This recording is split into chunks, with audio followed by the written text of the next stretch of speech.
Hey, this is Steve Goodner, and this is EQFIT Leadership Insights, Straight Talk with Steve.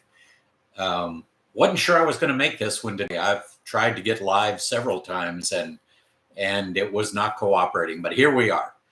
And you know what? It's kind of funny because it speaks directly to what I want to talk about today, which is bandwidth.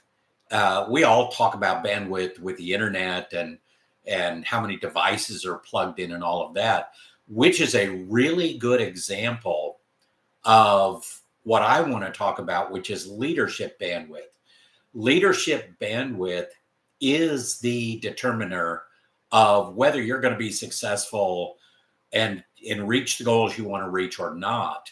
It is probably one of the most important factors in growth of individuals, growth of teams, growth of organizations, achieving goals. It can be a ceiling. It can be a limiting factor. I want to get into that today because leadership bandwidth, think capacity, is not just about the leader themselves.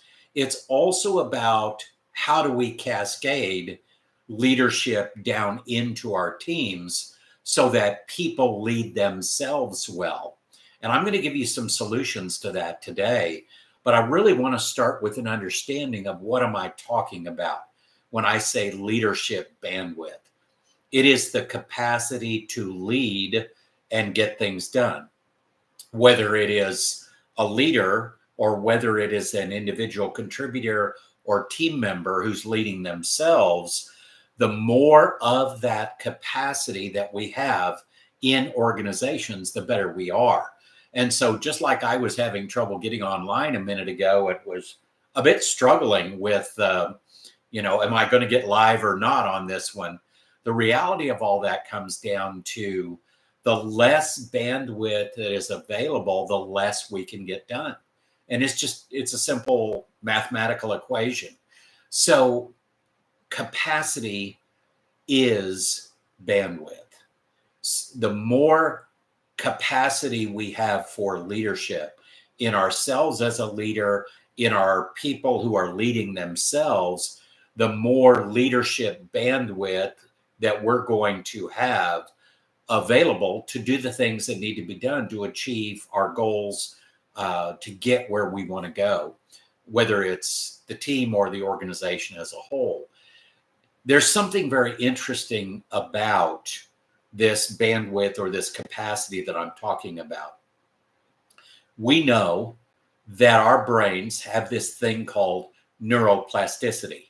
Basically, it means we can expand our learning, we can expand our knowledge, we can expand our skills, we can expand as long as we continue to grow. That is what we call a growth mindset. And when I work with organizations and we do assessments for them when they're hiring people, one of the key things we look for is how much of a growth mindset does an individual have. Now, along with that, we have many other things we look at, like level of emotional intelligence, because that's all about connection and interactions and relational skills and, how they're going to treat other people, how they're going to be a team member or a leader. And there are other things we look at, but when it comes to this capacity, this leadership capacity, we want to know if somebody has a growth mindset. A growth mindset versus a fixed mindset is a huge difference in how well that person is going to show up in their role, in their team, in the organization as a whole. That is what we want to focus on as we're hiring, but also as we're developing people. Now, I have seen organizations that, frankly, don't put a lot of investment into developing their people. And so what happens is they limit leadership bandwidth. Leadership bandwidth then will limit the growth of the organization. It's very difficult to scale and grow past a certain point when you're maxed out on your leadership bandwidth. So that also comes back to creating the right mindset. It isn't just a growth mindset. it is also a healthy mindset in the following areas: habits. How good are our habits? How productive are they? So what we call habit transformation, emotional intelligence, rational thinking skills, and actual skill development. All of those come together to create the right mindset so we can enhance leadership bandwidth. Leadership bandwidth is a precious resource that most organizations don't have enough of. How do you know? How do you know if you don't have enough leadership bandwidth? Are you struggling to scale and grow? That's the first question to ask. Second question to ask is, how proactive, innovative, and creative is your organization, are your leaders and people, versus being in a reactive mindset where they're constantly fighting the same fires day after day, and just falling into this reactive mindset that keeps people from achieving what we want them to achieve. And frankly, when you're not achieving, when you're not having those experiences that we can celebrate, then it's going to be very difficult to grow, because that is part of the motivation and the fuel that drives growth. So when we think about leadership capacity, leadership bandwidth, there's also a very interesting connection to competency. The greater you can increase your capacity as a person, as a leader, the more competent you can become in more things. You can literally upskill in new areas as you increase your capacity. Those two things are very tied together, capacity and competence. And the more we become competent in the things that we can do, the more we free up more capacity. Do you see how that kind of works as a cycle? So just to kind of keep this focused, leadership bandwidth in an organization, and you may be a solopreneur for that matter, but leadership bandwidth is really important, even if you're the only one, because it's going to determine how well you lead yourself, or how well you lead your teams, or your people, or your organization. Maybe you're a CEO or an owner of an organization. We have to grow leadership bandwidth if we want to grow as an organization. That's one of the key elements that I wanted to bring forward today is, how do we do this? Well, the first thing we have to do is remove the roadblocks. What are the roadblocks to growing more leadership bandwidth or more leadership capacity, which then will lead to more competency? Well, the first one we have to get rid of is counterproductive habits. And there are many different ones that we measure in the habit story assessment that I use from 2-Story. Took a while to get certified in that one, but it was probably the most important assessment that I have used in a very long time, because it measures productive and counterproductive habits on the same scale. Why get rid of the counterproductives before increasing the productive habits?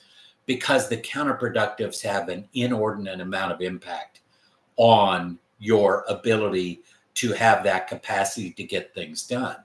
So that could be things like sabotage or blame shifting or dismissing or denying. There's a lot of different counterproductive habits. That's the first roadblock. The second roadblock is literally the emotional intelligence level that we have. If we want to access our highest thinking skills, strategic thinking, adaptive thinking, abstract thinking, numerical reasoning, logical reasoning, all of those higher cognitive functions, we have to first ensure we can get to those. And what keeps us from getting to those? Negative cycles of emotions, or emotional cycles that are non-productive, things that we experience and then we kind of stay stuck in, say, fear, frustration, judgment, that's one cycle that is very counterproductive. We want to make sure we can move past that. So emotional intelligence skills are critical to increasing our leadership bandwidth. Let me ask you a question. Have you, as a leader, ever had a difficult person to work with on your team, or maybe a peer, that just kept you in a place of anger, frustration, anxiety, stress, whatever it happens to be? Well, I'm going to say this as clearly as I can. You chose that because the initial emotions around that individual are diminishing in their intensity in about 6 to 10 seconds. What happens is we revisit that thought about that person, and every time we revisit it in that mode, we trigger the same emotions and they get stronger. And honestly, what you're doing is creating a pattern that can become a habit that keeps you in a negative cycle or a non-productive cycle of emotions that isn't helping you in any way. And so that's why emotional intelligence skills are so important. So we can diminish those counterproductive emotional cycles, not give them power over us, so that we can then access our higher thinking skills. We've all done there. We've been there. We've done it ourselves. We've said things like, I can't think straight. I can't make that decision right now. There's a lot of things behind that, but it could very well be a counterproductive cycle of emotions that are just clouding your ability to make decisions and move forward and to access those higher thinking skills that include decision-making, problem-solving, innovation, creativity. So there's a lot riding on our ability to practice emotional intelligence at a pretty high level. And we know from research that people with high emotional intelligence, especially leaders, directly correlates to high performance and high performing teams. And 70% of variance for engagement of employees is based directly on the leader. That comes right out of the Gallup recent State of the Global Workplace study. So it's interesting that all of this comes out of a conversation about bandwidth and capacity. We start with ourselves as leaders, developing more capacity, higher levels of bandwidth, so that we can then cascade that down into our people. Which brings me to the next thought process, which is, how do we cascade that into our teams, into our people? Well, we give them autonomy and decision-making power, and we create a psychologically safe environment. We promote constructive feedback cultures that allow people to step up and to become leaders of themselves. That then promotes the overall goals of the team and the organization. So there is a direct way to take leadership bandwidth, not just increase it in me as the leader, but in all of my team members as well. The more leadership bandwidth that you can generate and sustain, the greater you're going to have an opportunity to grow as an organization.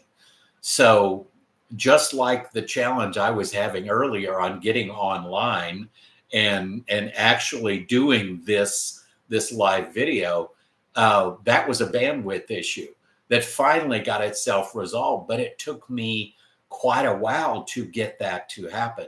Well, the same thing happens in our teams, in our organization, and frankly, in our own lives. So let's find ways to expand our leadership bandwidth, our capacity, so that we can become more confident and competent, and we can move forward, not just on our own, but to raise our people up to become great leaders of themselves, so that all of us can celebrate those wins together. I just wanted to pass that on as something today that I think is really going to help us focus in on the best ways to increase that critical element that will determine our levels of success and how much we can grow ourselves, our teams, and our organization. Thank you. See you next time.